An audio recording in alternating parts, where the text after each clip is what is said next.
Aujourd'hui, je vais vous présenter comment contrôler la pression et l'usure des pneumatiques sur votre véhicule.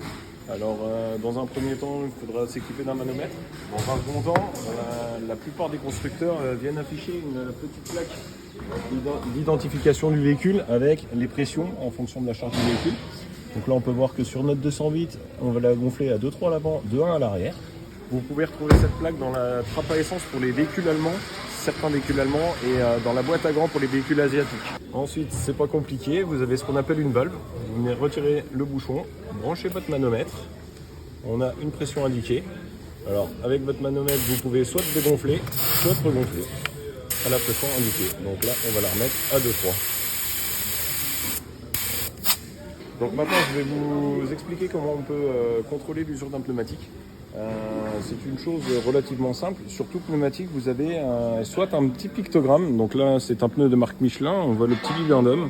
Vous pouvez avoir l'effigie de la marque ou alors TWI. Et à la suite de ça, en face de ce petit pictogramme, on a dans la bande de roulement un témoin d'usure qui est à 1,6 mm. Autre spécificité, donc je vais juste rebondir sur l'information donnée avant.